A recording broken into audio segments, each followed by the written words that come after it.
Cindy in Waterville, Michigan. Hey, Cindy, what's up? Hi, Tom. You know, I have to simplify this for people that I know. I live in a very Republican area, and they keep saying that, well, it's both the parties. It's both the parties. They're both at fault. And I always surprise them when I tell them that, well, John Boehner right now has the votes to pass a continuing resolution. And they're like, what? He does. A combination of Democrats and Republicans would pass a clean bill.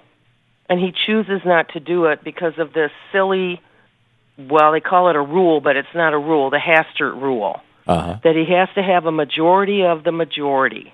And people look at me like, no. And I said, yeah, he's afraid he's going to lose his speakership because of about 40 members in his own party that can make life very, very complicated. Well, it's not just his speakership. He also has a Tea Party primary challenger back in Ohio. And if he loses his district in the primary, he's out. I mean, unless he can pull a Lisa Murkowski kind of thing, he's out. Interesting for me is when people in my area, because they are conservative, they don't even know about the Hastert rule. They don't know that there is a majority that would vote for a clean bill right now and get this over with and move on. Yeah. And, I said, we have a wish list on our side. We wanted Guantanamo closed. We have a ton of stuff that we could wish for. We have never shut the government down to get it. Right. And that's the difference. And when they put up all these individual bills, that's just like, as you say, kabuki theater. Yeah. The other thing, too, is the individual mandate that the other day they wanted to get rid of, give it a year. People, that's another talking point.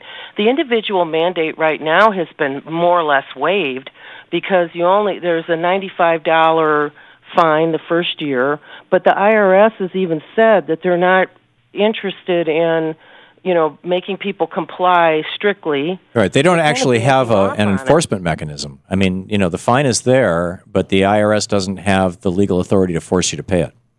Right. And so they back off. Now, it increases in 2015 and 2016, but there has to be some motivation to get people interested. And obviously, after yesterday's jamming of the whole system, people want this. Yeah. And that's mostly what Republicans are afraid of. But I had to simplify that for Republican people that I know that just wanted to complain that it was President Obama won't give up his bill. I said, it's not a bill, it's a law.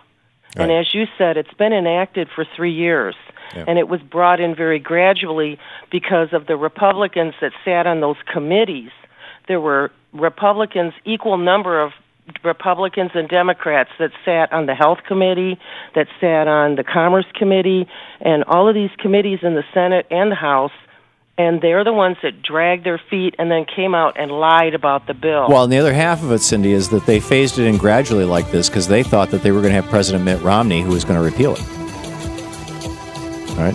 If Barack Obama was not in the White House right now, if Romney was, then he could be refusing to implement Romneycare or Obamacare in the United States, and they didn't get President Romney, and so it is coming in. But excellent point, Cindy. Thank you for the call. Very well said, and good to know you're out there sharing the good truth.